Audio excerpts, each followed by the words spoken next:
Rechercher la limite de la fonction 1 moins 1 sur x, exposant moins x, pour autant qu'il y ait un sens.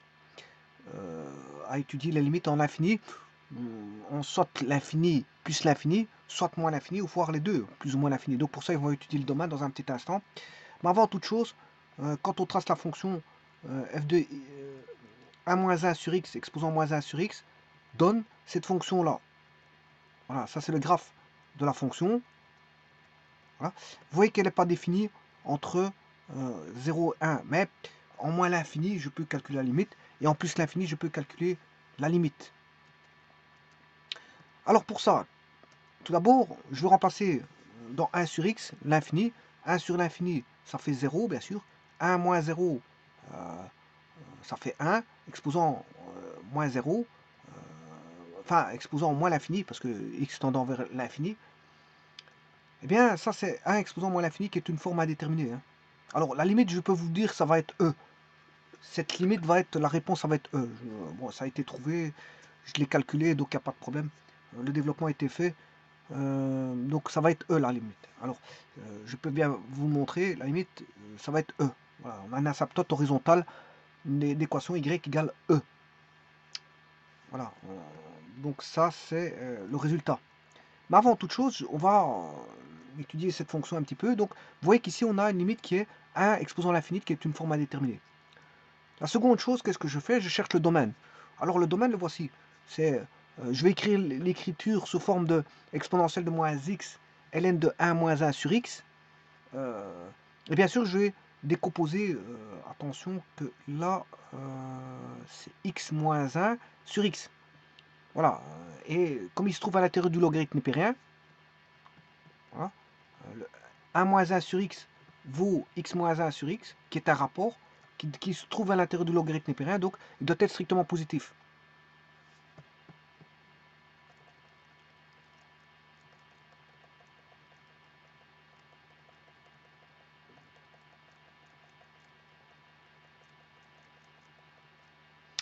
Voilà, donc il doit être strictement positif.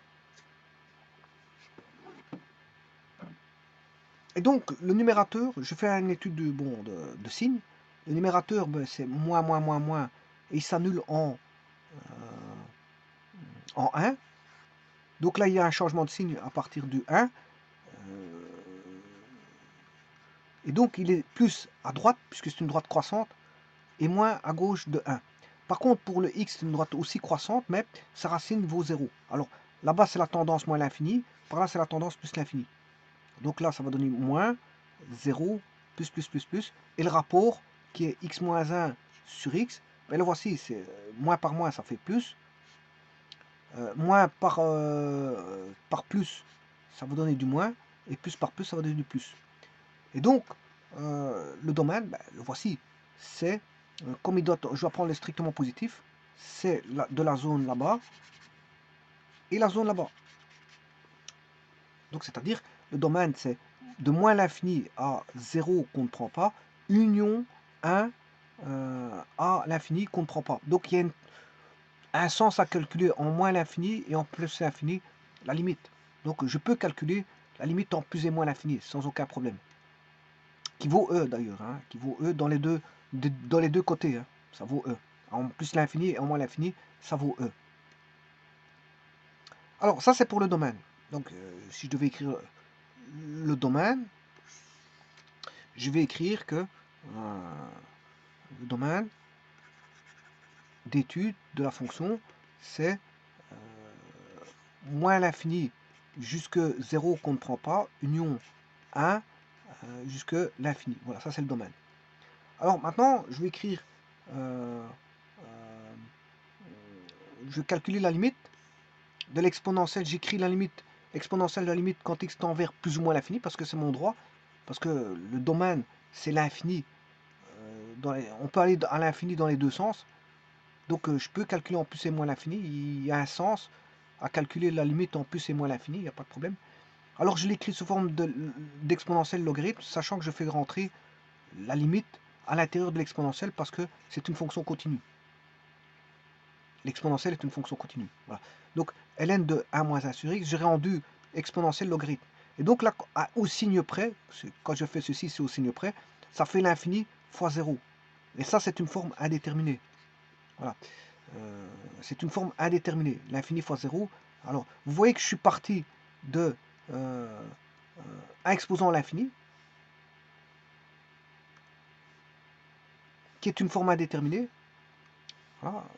Et je me retrouve par une écriture d'exponentielle et logarithme de l'infini fois 0, qui est aussi une forme indéterminée. Alors j'ai juste remplacé x par l'infini, ça fait l'infini au signe près, et 1 sur l'infini, ça fait 0, 1 moins 0, ça fait 0, ln de 0, ça fait, enfin ln de 1, parce que 1 moins 0, ça fait 1, ln de 1, ça fait 0. Et donc on se retrouve avec l'infini, qui est donné par ceci, quand je remplace x par l'infini au signe près, comme je viens de vous le dire, et là, ln de 1, ça fait 0.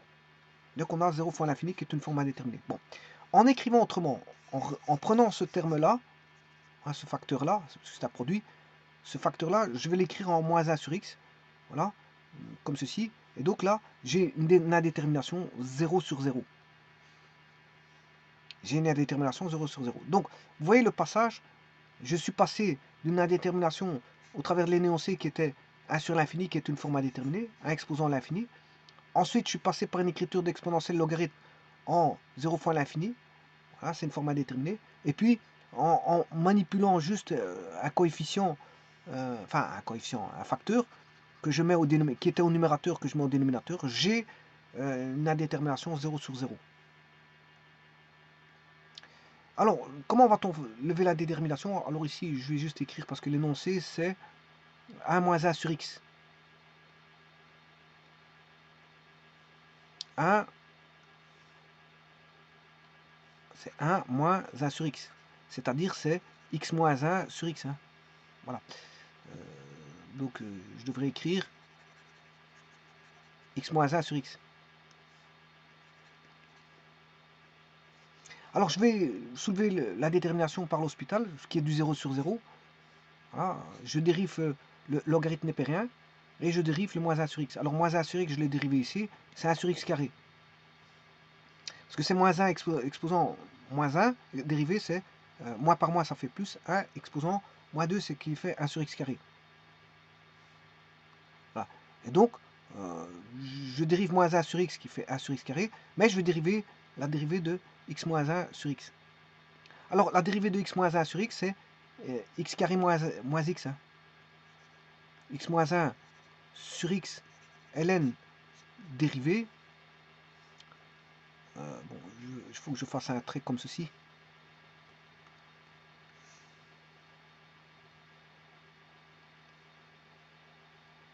Voilà.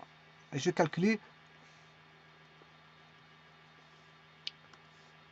ln de x moins 1 sur x dérivé, c'est f' sur g, c'est-à-dire c'est x moins 1 sur x dérivé, le tout sur x moins 1 sur x. Donc c'est x moins 1 sur x dérivé fois x sur x moins 1. Alors x moins 1 sur x dérivé, c'est f', c'est 1, dérivé de x moins 1, c'est 1, fois x, qui est le dénominateur, moins f. F, c'est x moins 1, et g, dérivé de x, c'est 1. Le tout sur g carré, qui est x carré, fois x sur x moins 1. Alors, là, une fois x, ça fait x. Une fois x moins 1, c'est x moins 1. Donc, on aura x moins x, ça fait 0, il va rester 1. Donc, au numérateur, il reste 1. Donc, on a 1 sur x carré. Et si je simplifie ces deux-ci, ben, il va rester x fois x moins 1. Et x fois x moins 1, ça fait x carré, 1 sur x carré moins x. Alors, pas oublier aussi qu'il y a 1 sur x carré. Hein. Donc, ça, c'est 1 sur x carré. Si je multiplie les deux,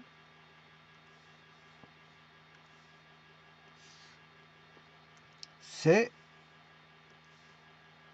x sur... Enfin, c'est 1 sur x carré moins x. Ouais, x carré moins x.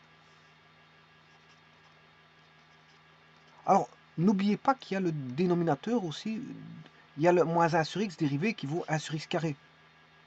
Donc, je dois diviser ceci par 1 sur x carré.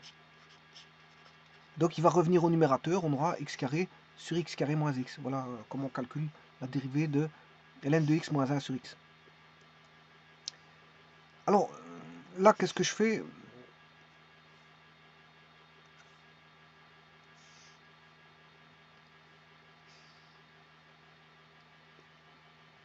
Qu'est-ce que je fais? Ben, je cherche la limite quand x tend vers l'infini de cette expression, et je prends les plus hauts degrés parce que c'est l'infini sur l'infini. Quoi qu'en dénominateur, c'est forme indéterminée. De toute façon, ça fait l'infini sur l'infini. Je soulève l'indétermination en prenant le plus haut degré, et on remarque que si je prends les plus hauts degrés, je simplifie, ça fait 1. On a bien exponentielle de 1. Et exponentielle de 1, c'est e de 1, et e de 1, ça fait e. Et donc, c'est pour ça que je vous disais que là, la réponse, c'est e. Et donc, là, on a bien y égale e. Bon, sachez qu'il y a une autre méthode qu'on peut faire, mais attention qu'il faut prendre de bons chemins. Prendre de bons chemins. Alors, ici, je peux remplacer, je peux poser t est égal à 1 sur x. Parce que l'énoncé, c'est moins x ln de 1 moins x. Une autre méthode, ce serait ça. Mais attention à cette méthode-là, parce qu'il y a un petit couac. Un petit hic, ou un petit couac, comme on dit. Alors, si je pose t vaut 1 sur x, je vais tenter cette méthode-là. 1 sur x, c'est t. N'oublie pas qu'ici, c'est moins 1 sur x, c'est moins t. Donc, là, quand x tend vers l'infini, ben, t doit tendre vers, comme x tend vers l'infini, 1 sur l'infini, ça fait 0, t doit tendre vers 0. Alors, j'ai 1 moins t, puisque 1 sur x, j'ai remplacé par t, et en dessous, comme 1 sur x vaut t, j'ai moins t. Voilà. Et donc, on se retrouve bien avec une forme d'indétermination qui est 0 sur 0, puisque si je remplace t par 0, je m'excuse, j'ai ln de 1, ln de 1, ça fait 0, voilà, je parle de ceci bien sûr, ln de 1, ça fait 0, et le t en dessous, il vaut 0 ou moins 0, ça fait 0 sur 0, c'est une forme indéterminée. En soulevant l'indétermination, bon, je dois faire 1 moins t, je m'excuse, je vais la soulever, voilà, pour ça, je vais dériver 1 moins t, on aura dérivé de ln de 1 moins t, à dériver, on aura dérivé de 1 moins t sur 1 moins t. Alors, dérivé de 1 moins t, c'est dérivé de 1, ça fait 0, moins la dérivée de t qui vaut moins 1 sur 1 moins t. Donc on aura moins 1 sur 1 moins t. Et la dérivée de t ici, ça vaut dérivée de t, ça vaut 1. Donc on aura moins 1 sur 1 moins t, le tout sur moins 1.